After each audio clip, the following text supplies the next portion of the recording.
What is up, beautiful people? This episode of the podcast is brought to you by Auto Skin Detail. Give them a follow on Instagram, like a couple pictures, show them some love.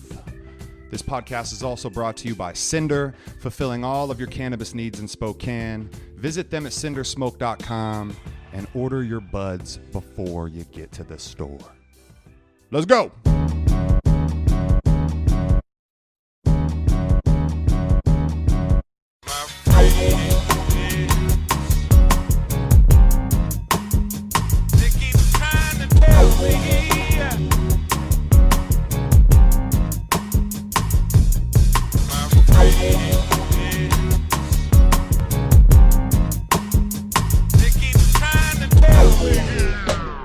Yo, I'm just happy to be here. What is up, beautiful people of the world? My name is ExZac Change, and I'm happy to be here today with my guest, Niwauno Pantoja Jr., commonly known as Ill Nye the Samurai, one of the MCs from Lilac City Dynamics. What's up, guys? Welcome, man. Welcome. Dude, I'm so glad that we get to do this. I know, man. I'm excited. In our natural habitat on the stoop. Yes, right where we belong. Did you ever watch Hey Arnold as a kid? I did. You did? Stoop We're kid, just bro. Stoop kids. That's me, bro. Stoop kid afraid to leave his stoop. That's funny you say that. We actually have a song that we have in our up our sleeve, kind of going down that alleyway too. So. Really? Yeah. So that's funny you mentioned that, but no, I love it. I feel like I'm on the movie Friday right now. And no one's even trying to debo us because we're in Spokane. Oh, it's kind of nice too, right? Like we got the evening weather. Mm-hmm. It's just like shaded. It's, a nice solid 85 probably. Yeah. God, it doesn't get much better than this, dude. Oh yeah, I'm comfortable. Okay. Well, let's dive in, bro. Tell the people a little bit about who you are and what you do. Well, my name is Niwauno. I am born in Spokane, Washington. I've moved around quite a bit over in Portland, Oregon, or more towards the Res and Welpinit over in Reardon. Mm-hmm. But right now I'm North Spokane. I met you through Cinder, but I've been following your rap music for a long while. I'm guessing what brought me here is not only my knowledge on like flower and just having a good time, but being in the music scene and having a lot to say about that. And with being in the music scene right now, I am involved, like I said, with Lilac City Dynamics. It's a 3-man group between Julian, Lane Flynn, and myself. We all been doing our own independent artistship in a group or a tribe, kind of like the Wu-Tang Clan. That's where we take a lot of influence from. Mm-hmm. And with that, it's just branched out to trying to do my own stuff, whether that's endeavors in art or rap or just promoting other artists. I just really want to be a part of the scene and the entertainment scene. It's what I enjoy doing. I'm dying right now with COVID, having the bars so empty and not being able to be in front of a crowd. Yeah. It's tell me a little bit about how you were kind of telling me before we started and the story of your dad's band and how you met the guys that you make music with now. It was pretty cool.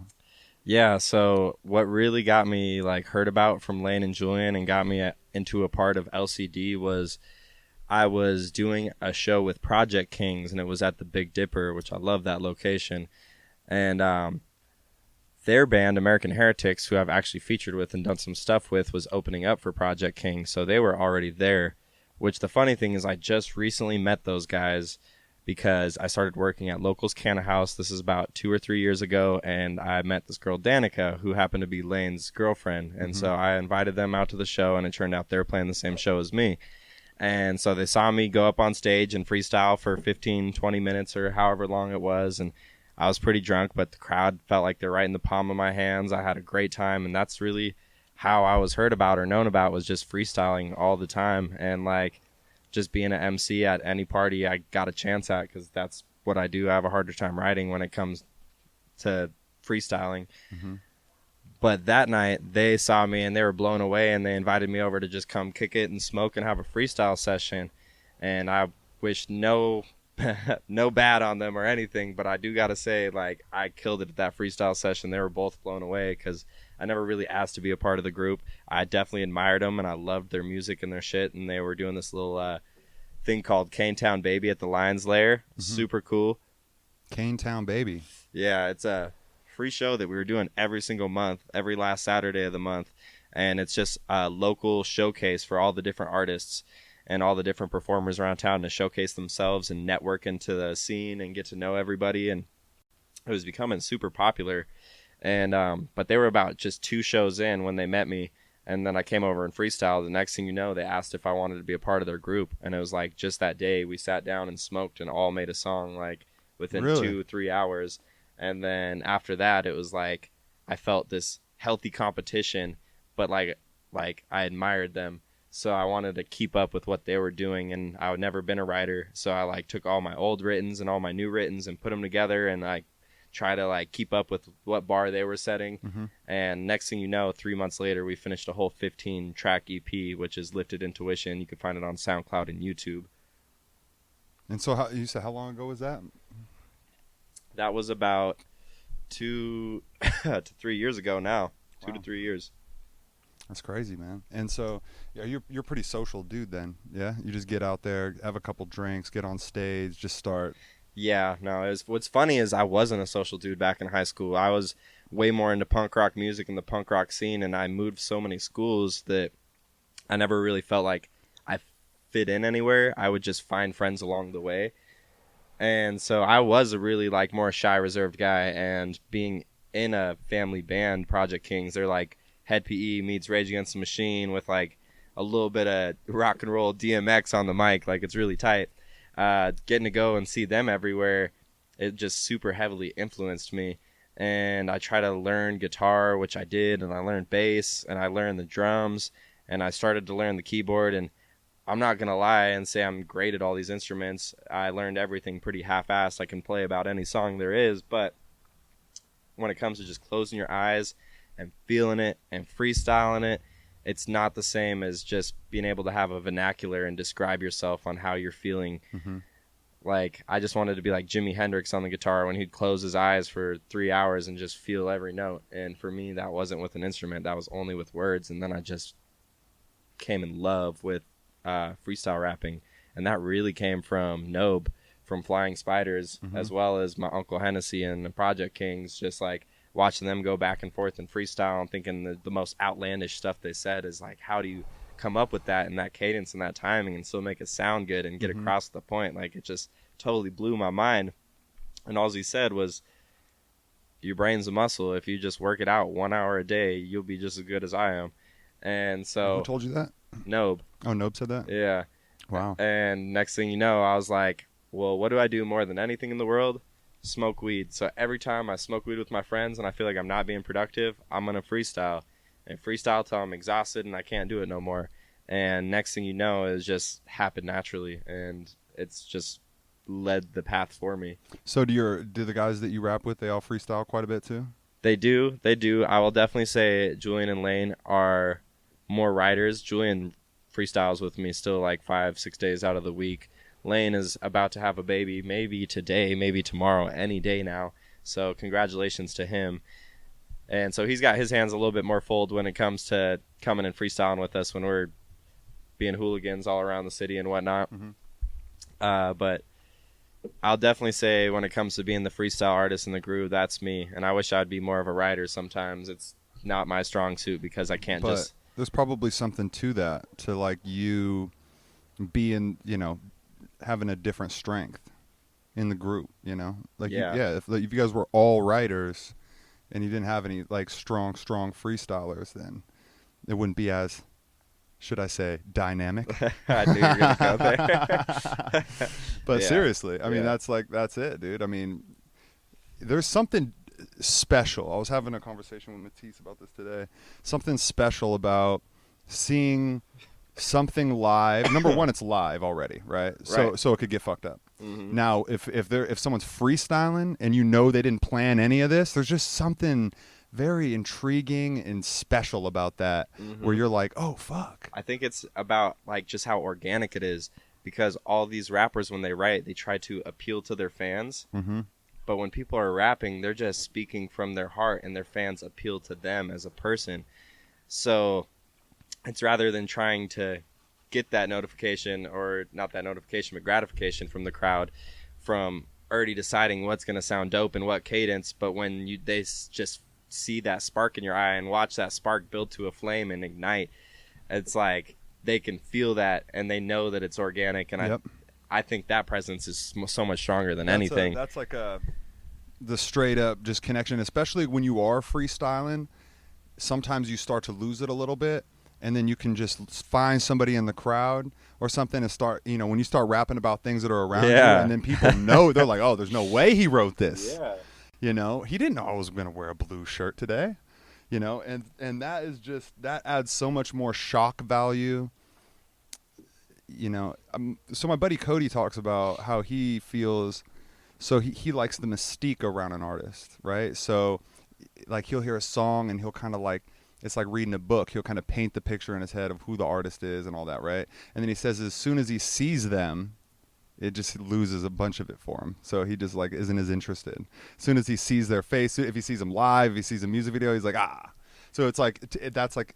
To an extent, I understand that there's like some bias because like that's judging a book by its cover.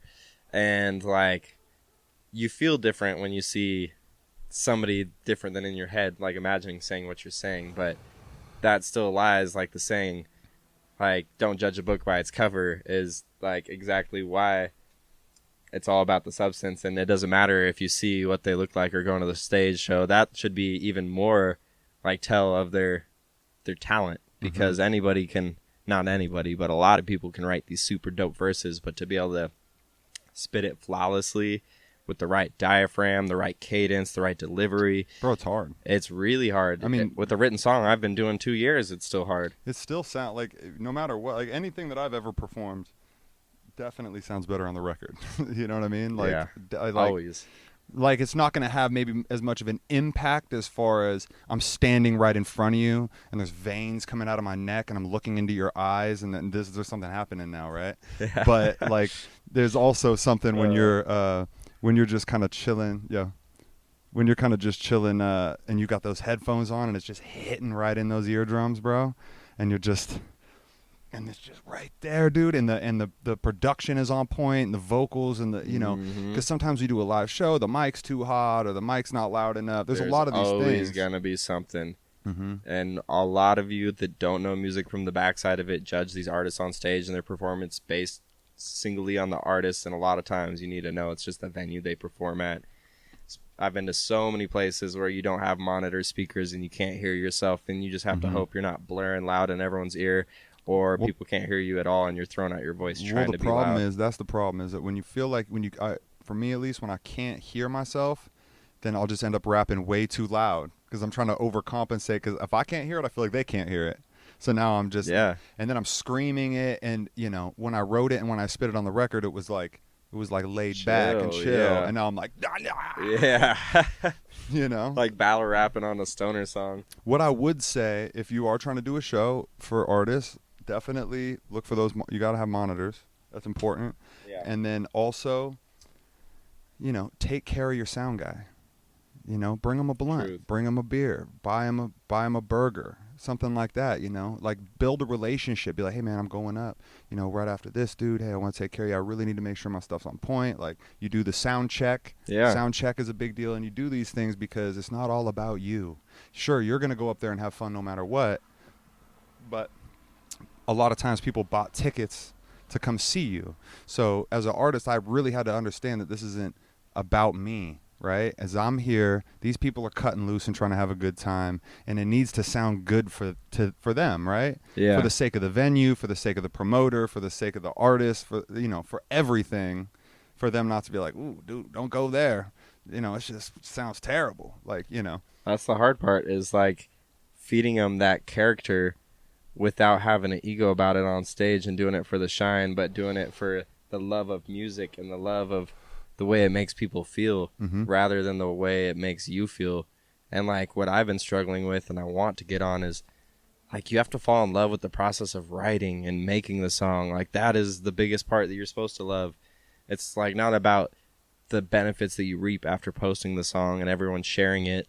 Because you do get those endorphins. It's like, you good? You good? I have that peace of mind, bro. I'm like thinking, like, did I hit it? I did hit it, right? I did it. But yeah, you get those endorphins, that little boost when you release a song and people are saying nice things about it, and they're like, "Oh Yeah. man," and you're pumped. But I think the only thing that keeps us all from going crazy is little achievements and goals that we surpass. Like, I have to clean the house today. I have to do this today. I have to do my laundry. Like, if you're not marking things off and getting that little bit of reward, then you're struggling.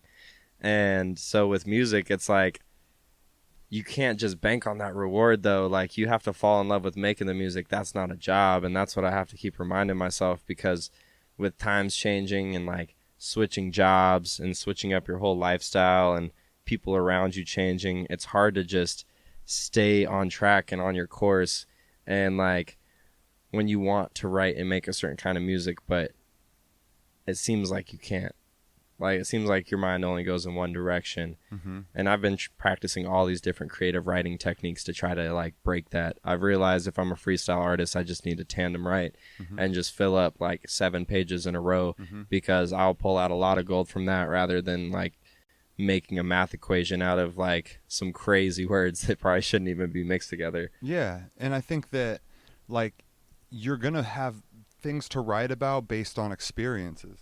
So when you're kind of got some writer's block, then it's time to put the pen down and go experience some shit.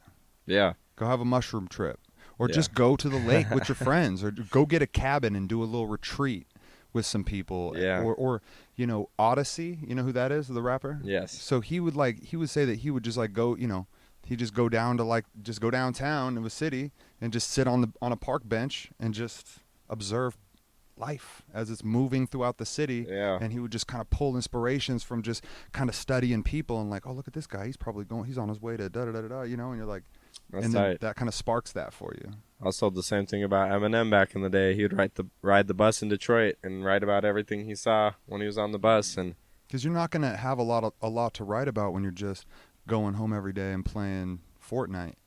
yeah, that's fair. You know what I mean? That's Right? fair. Like, you got to get out. You got to have human experiences. You got to have some bad nights. You got to have some good nights. Yeah. You might have to fight somebody.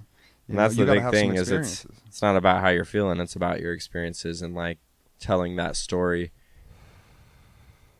Because if you're not living an experience and you're an artist, then you're just speculating on shit, right? Because then it's like, oh, are you real? Are you even doing? What are you doing? Oh, well, I'm not really doing anything. I just, you know. But you rapping about, yeah. That's a good way to put it. I like that. And I feel like a lot of rappers are rapping about nothing. Yeah, they are rapping about nothing. And I really have an appreciation for somebody who makes music for that therapy, for that, you know, that really has something to say. So that's why I fuck with you, man. Thank you. I'm getting really sick of seeing so many recycled lyrics, and like, I'm just thinking right now, a good artist isn't a popular artist. A good artist is like a fisher who throws some of the fish back because they're not big enough to go on the boat. Like, I don't need those fans, and I'm okay without those fans, because I need to stay in my own category. I want to be more poetic. I want to be more deep. I want my music to have other levels to it, even if it compromises certain success or making money off of it, because I do it more for the craft and the artsmanship of it than I don't want anybody than the benefits that you reap, like we were talking about before. Like, that's not what it's about for me. It's about like finding myself through writing and my endeavors, and like becoming a perfect me, like the best version of myself I can be. Well, I mean, music, it sounds like, is making you a better person. Oh, no. Like, it's helping you grow. Everybody needs a reason at the end of the day. And like, there's a lot worse vices to have than music, and I've had a lot worse vices, and that's one of the vices that keeps me, like, it's a good vice. Keeps my head on straight. Yeah. You know, so it's crazy because I saw this, like, you know, when you're in your search bar in Instagram, and it just pops up all those little videos and shit. And it popped one up of Lil Wayne, and he was talking to somebody. He's talking to Vlad or somebody, and he was talking about how, like, you know, his cup and like what he has in his cup. He's like, people always ask me what I have in my cup and what I'm drinking, and he's like, everybody else drinks alcohol, and he was like, when I was drinking that cup, I was on 60 Minutes with Katie Couric. Were you? No. He's like, when I was drinking out that cup, I was the #1 rapper in the world. Were you? No. And he's like, maybe I should go back to drinking out of that cup. And he was really talking about that. Like, I like it, I though. look back, though, to be honest with you, bro, and I think Lil Wayne had superpowers. Because I'm rapping his lyrics in the shower today, and I was like, that didn't even make sense. Like, that was a clear freestyle bar that he just made so cool. Like, he just made it cool, made it catchy, and that is such an art. I think his grill was made out of kryptonite or something. Something, man. Because, like, yeah, no, I think he does freestyle a lot of it. I think it's all fucking natural, and his mind just thinks in metaphors that way, that it just, like, constantly makes those comparisons, and some of them are super clever, and some of them are super dumb, but he does it really, really well with a lot of steez, and, like, he plays it off really well. I think he makes it fun. I think he does make it fun. I agree. I don't really listen to a lot of Lil Wayne now, but you know, because there's definitely a shelf life for even the best artists. Even the best artists. I'm telling you, if you're a country fan, Garth Brooks just put out a song. You're like, what? I'm listening to some new shit. Like, or I'm listening to his old. Like, you're not. You know, like Eminem. You know, it was like, oh, that was a really cool point in time, and he was like the best rapper for like a period of time. You know, and some of those albums are like the best albums. You know. And he's made all these jumps. Like he went more radio, went more pop with it, and then he came back and went more underground, and he went more like chopper with it. And you see him just switching all of his styles and showing that he's diverse. But it's like, we already know you as a person, at least how I feel. So it's like, what more can you really tell me in a different way and like get that same feeling across that you did on those old tapes or those old tracks? Do you think that it's like also, as they get more successful, they get further and further from us because we're normal, and when they started rapping, they were normal, and then they get famous and they're living in Beverly Hills and they're driving, you know, and now the things that they're rapping about, you're either like, I don't think you're really going through that, or they're just rapping about shit that you're like, it's more of a disconnect. So I think rather than getting further from us, they're getting further from their own roots. Yeah. And it's just like why they did it, where they came from. Like everyone works a lot harder with the struggle. Like that's a big thing. And like 50 Cent's one of them too. Like with his first couple albums that came out, they were just straight fire, every single track. And it was just like when people are going through that and they put all their heart and their soul into it, you can see when they don't put as much heart and soul into it the next time. You're just trying to... It's kind of like giving someone a really, really awesome birthday or like anniversary gift and then going really weak on the next year, you know? Yeah, because you're like, oh, I did that already. I don't need to go hard. It's like, yeah, dude. And then if you give people too much time in between that, that's when they start giving you that like disrecognition. Like they'll always recognize you for your old stuff, but like they're always going to be critical and skeptical of your new stuff. So it's crazy, man. It's a crazy world out there. It's not a profession where it's just like, dude, I make good lasagna. So when I'm 80 years old, I'm going to be making fire-ass lasagna. And my lasagna is going to be probably better. It's probably going to be the better lasagna than like when I started. As an artist. But what if your taste buds aren't as strong as they were? So like people are like, this shit ain't really that good anymore. Yeah, you did have the best lasagna, but like now you just think it's the best lasagna because you didn't build a recipe, you built an ego around your lasagna recipe. Facts. So that's like that's the metaphor for that, for the artist. Wow, dude, tell me about the tell me a little bit about this magazine or this comic book. Oh yeah, that you work on. Like I said, my rap name or moniker or whatever you want to call it is Ill Nye the Samurai. Kind of my fucking spin on Bill Nye the Science Guy. But I've always had a huge fascination with samurais ever since I was a kid, and I think they're awesome. Like I know I have more native descent, but like that's always been like one of the coolest soulful warriors in my eyes, and like so I just stuck with it. It's something I got from freestyling, and I'd rather keep it with me. Everybody likes it. And so for this comic book, it's really cool because all my inspiration is drawn from my friends around me as well as local rock bands around town. I might even include local rappers because it's still like in its early process with like the blueprint and everything. So basically the story, to keep it kind of in a nutshell, is that I come from a different clan, a katana clan, trained by samurais, but I didn't know my father, and I was trained by the village blacksmith. And one day, as I'm gone, I come back, and long story short, my whole clan is massacred. My guy goes on a complete rampage, killing spree, because the government, the empire, which in my series is called the PKs, Project King, which is named after my dad's band, they eliminate everybody, and it's kind of like just a new world order. They're taking everybody over. And so they eliminated my clan while I was gone, and I'm seeking revenge, and I go blind from hatred. So I have to use a bandana over my eyes at all times in order to like keep myself from going on a massacre and keep all my emotions together.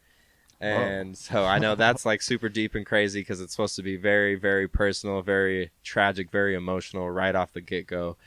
But then it comes really cool, and then there's more like teamwork and hope that comes into it. So it's the whole idea is traveling refugees that go up against the empire.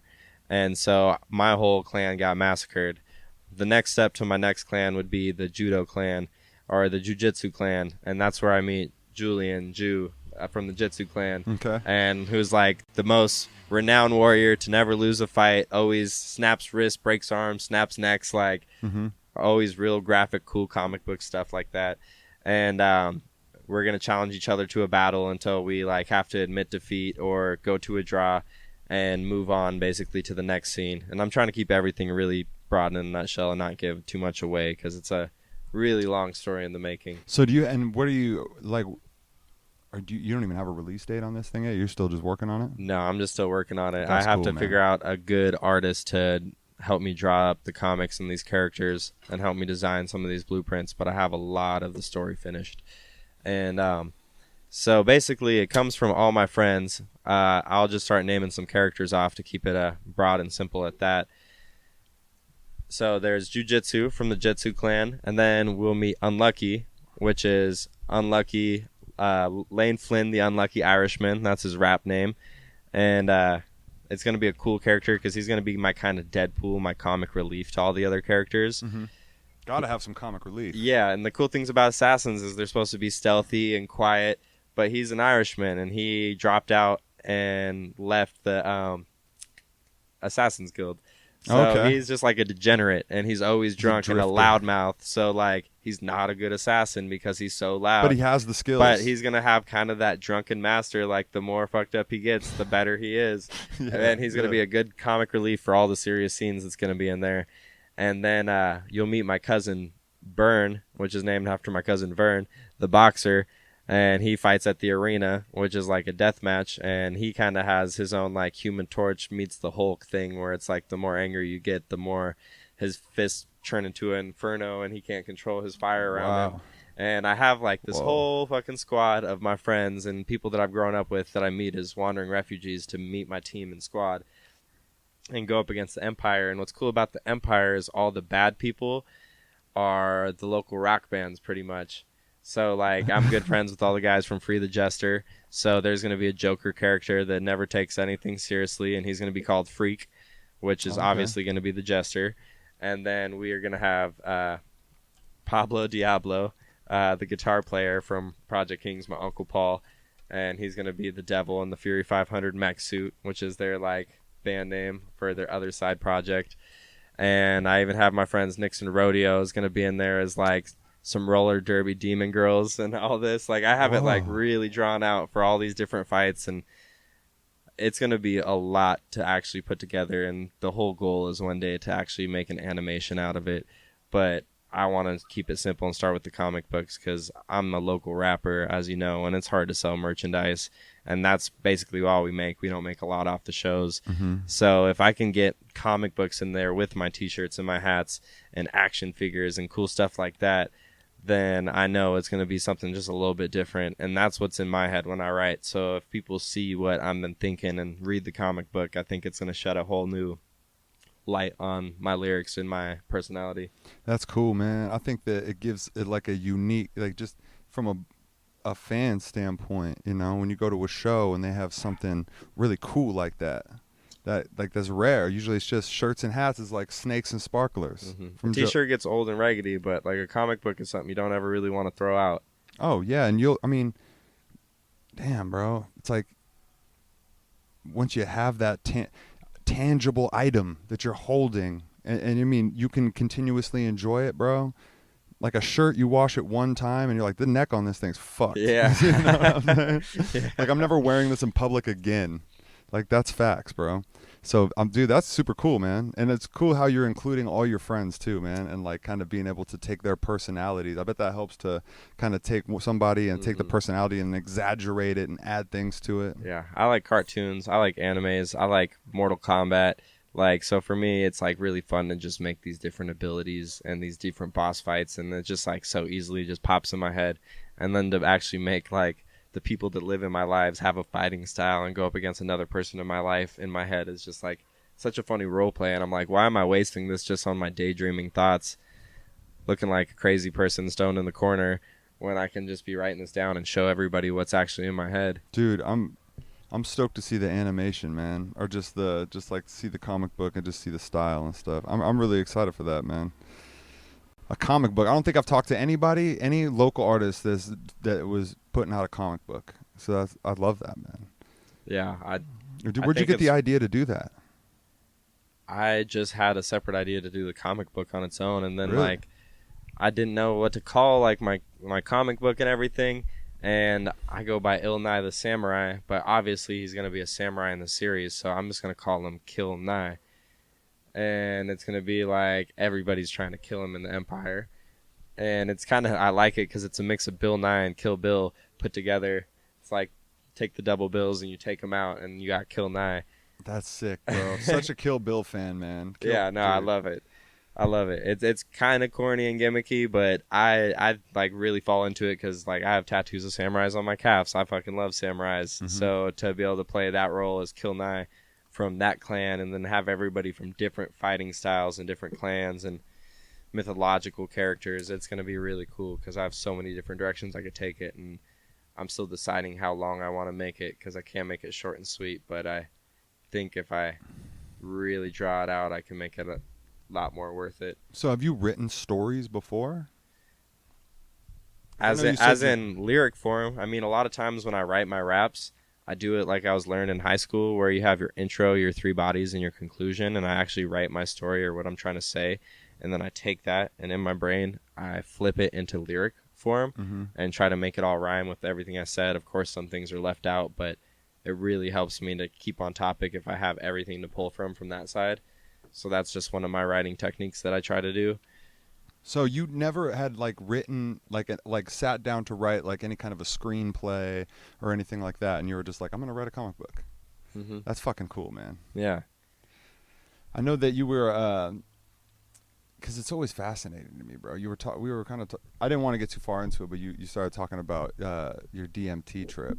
Oh yeah. Like if some people tell me, bro, they tell me like, oh, when you do DMT, it like, you know, you can really learn a lot of things and then take them into your life, and it kind of changes. You can change the way you're thinking, and you can appreciate things more and stuff. What was your experience like?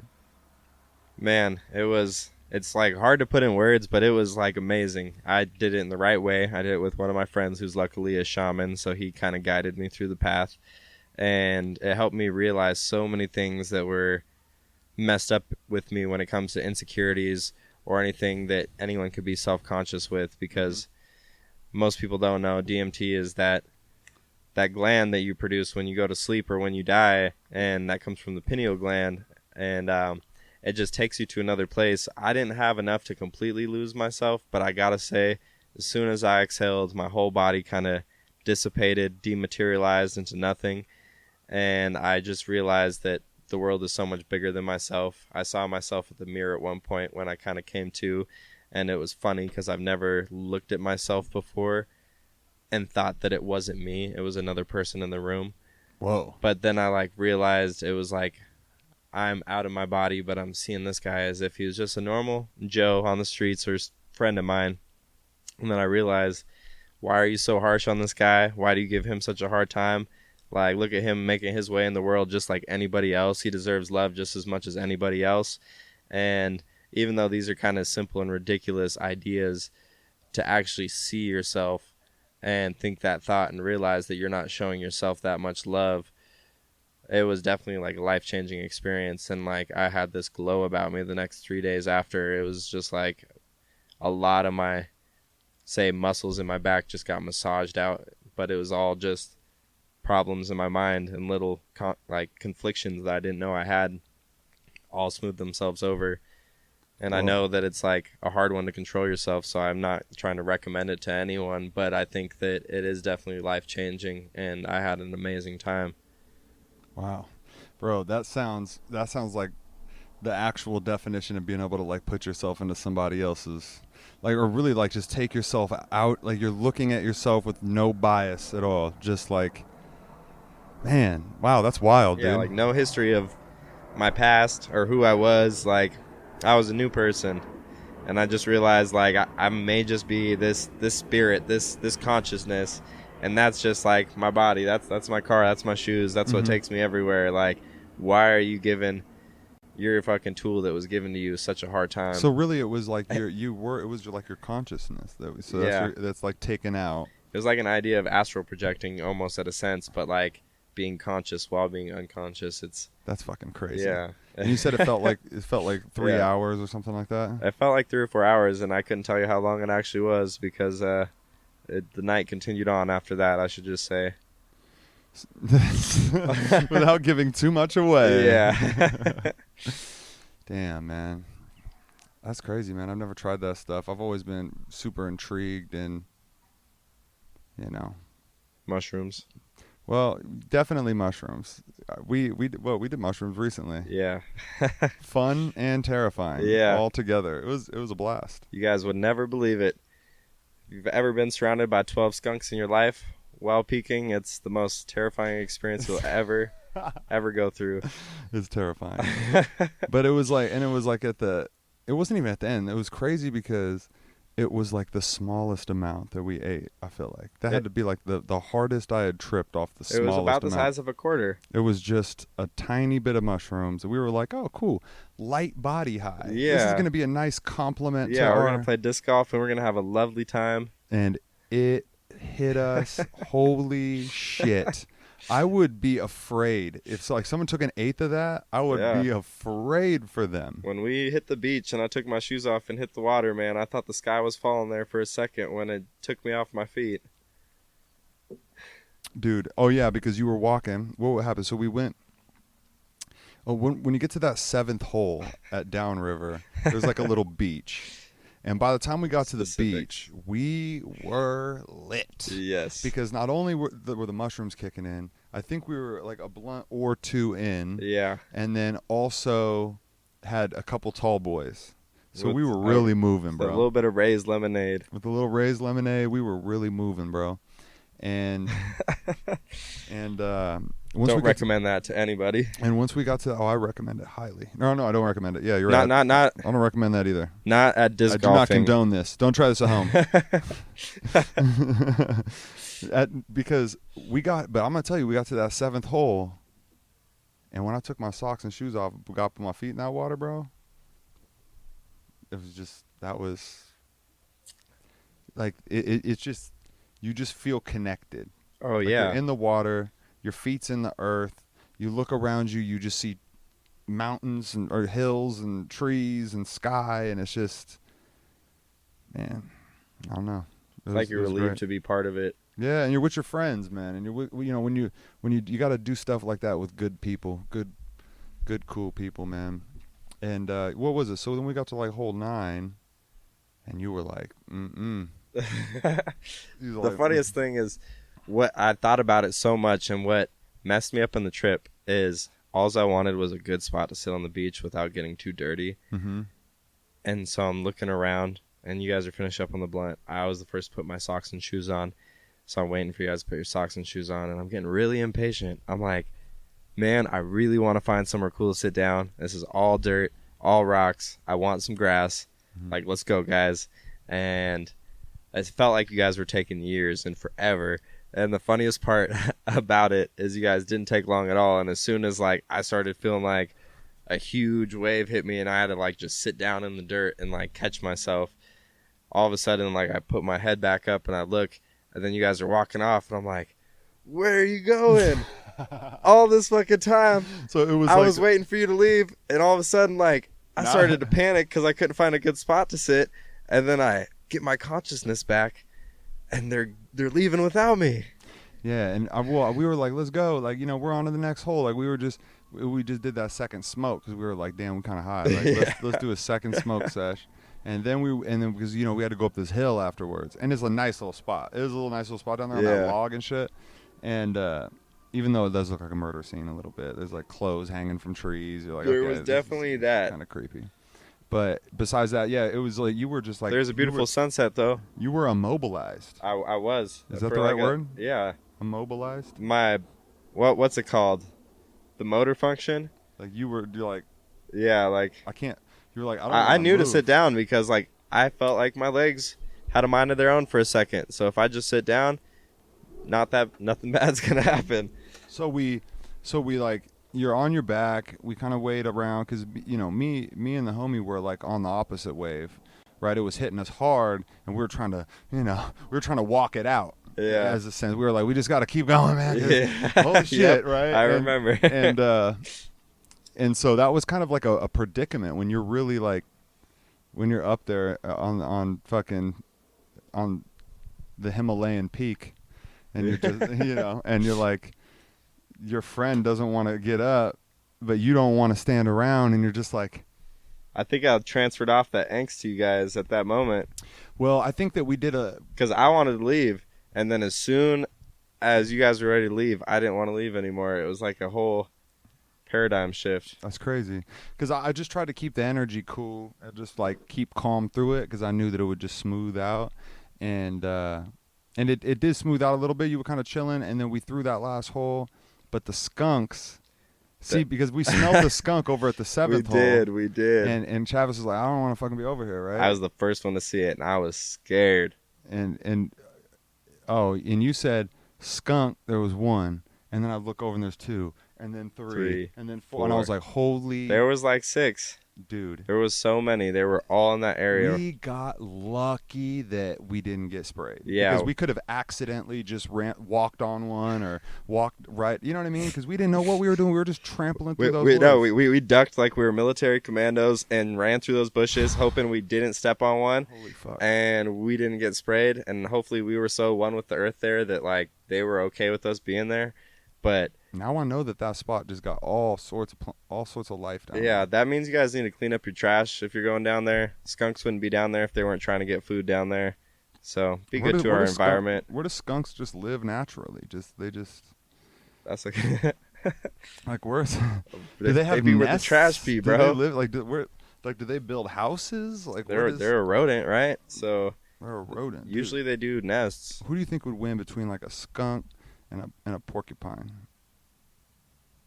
Porcupine's got like poisons hit. And shit up in there. Is there poisons? I feel like there's shit that is not good for you inside of their needles. But that skunk could just get you with hit the air and then just hits like a draft, and you're fucked, bro. That porcupine's got to bathe in tomato juice. I will never doubt a skunk in my life again. I promise that. Especially when they're rolling in packs, bro. I didn't know they rolled like wolves. Holy shit. Seriously. Dude. Like, they were probably like, I mean, they probably just think like us. They're like, dude, let's go down to the disc golf course, bro. Those fools just throw shit. They throw in discs. They throw in trash. They got fucking beer. We can come down here and just get a little sip. And, bro, I think when it gets hot, too, everybody, homeless people, skunks, like snakes, like everybody's just out. Everywhere. Yeah. You know what I'm saying? Like, people are just fucking roaming. Do you think the skunk would beat the snake still? I don't know what the stinkiness of the skunk is going to do to the snake. I don't even think But they still got teeth. Oh. Honey badgers and shit fuck up snakes. No, I think a snake would fuck up. It depends what kind of snake, right? But you're right. If it was like one of those that wraps them up, though. Dude, we were sitting at the 7th hole, right, chilling, and there was these guys coming up that were just like really good, and he was like, check out the first hole, and he pulled up his phone, and at the first hole he showed us there was this thick snake, bro. So out there at that disc golf course, man, there's all sorts of wildlife out there. Yeah. It's cool, man. It makes it a little more exhilarating. Yeah. For you when you think, you don't know what you're going to run into. The homie said he saw a moose down there. Crikey. I mean, I don't know. I'd climb a tree, I guess. Like, what do you do? God damn. Yeah, no. I hear some moose can be fucking pretty violent. What's your spirit animal, bro? Oof. What a deep question. I think mine's a giraffe. I like that. I think I'm a jaguar, bro. Ooh, a jaguar. I think I'm a jaguar. Dude. And like Why would my you say supposed lineage is from Aztec and Mayan descent, so I'm told, which I don't really know a lot of that because my grandpa was like a really psychedelic music playing womanizing dude. Like he produced music for Carlos Santana. I actually found out after he died recently. And the ironic part is he actually said that he fell victim to a black magic woman. So those two together is super ironic to me. But he was one of the most interesting men because he was able to play every instrument there was. And when he was writing songs, he never did it while he played. He just knew sheet music, so he would write it all down by sheet music in his head and then play it with the instruments. Like, he just heard it in his head, which was insane to me. So why is it that it seems like those are the most talented, the people that, the guy could go to school and study it and know all this, but it's that person that can just close the eyes, Jimi Hendrix, the guitar. That's just that hard work versus talent, which a lot of times hard work beats talent, and people get better than those ones because those ones that have it naturally are usually the ones that are spoiled and end up squandering it. Yeah, exactly. Yeah. Or getting drugged out and being a part of the 27 Club. Like, that was a lot of them. They were just geniuses that suffered from demons. So my thing is that so bad? I don't think it's so bad. Because, you could live till you're 80 years old in some mediocre life. And not have a legacy. Or you're living the highest highs. You're living highs that people can't even achieve in their life. You got things in the bank that people don't make in a lifetime. You're seeing things and meeting people and going places. It's almost like in 27 years, you've experienced more than most people will experience their entire life. So is it the time that we want? Is it that? Is it the time because we think that we might do something with the time? Because if you only got 10 years, but you really did something with that 10 years, you traveled every country, you saw everything, you performed in front of millions of people, you ate the finest food, smoked the best weed, you had sex with the most beautiful women ever, seen all the beaches, castles, anything that you wanted. Or they're just like, hey, you are who you are right now, just figure it out. Hopefully, maybe one day you'll be able to do some of that stuff. Mm-hmm. I don't know. Even if you're on the search to being great, there's so many ways you can fail, or every day is not promised.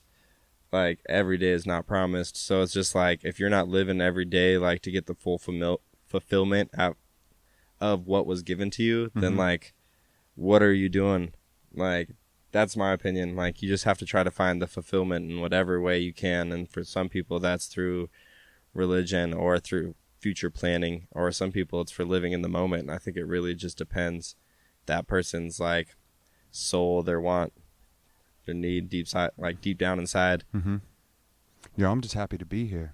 Exactly. Exactly. And that's where this all came from, man. It was gratitude. I'm thankful. I'm grateful for the things that I have, and the people that I get to meet, and the people that I get to interview on this podcast and learn about their lives and shit, man. And dude, I just appreciate you coming here, bro.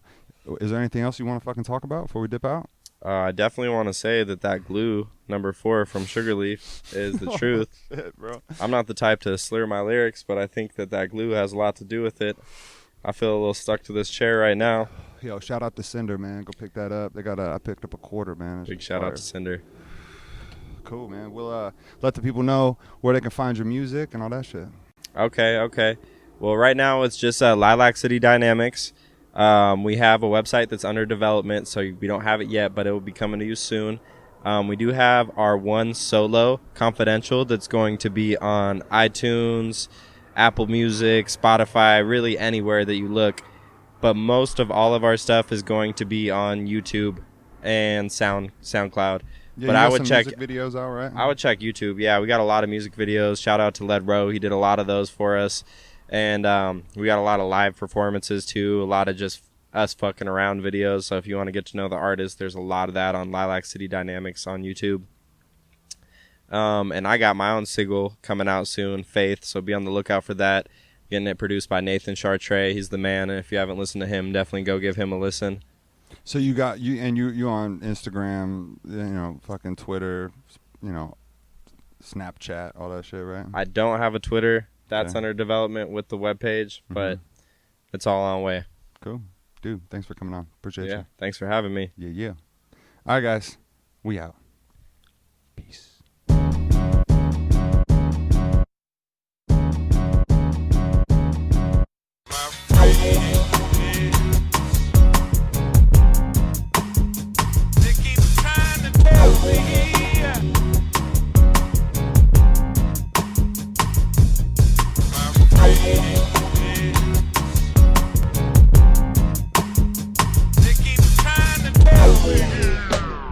Yo, I'm just happy to be here. What's your spirit animal, bro? Ooh, what a deep question. I think mine's a giraffe. The neck on this thing's so cool. I like that. I think I'm 12 skunks.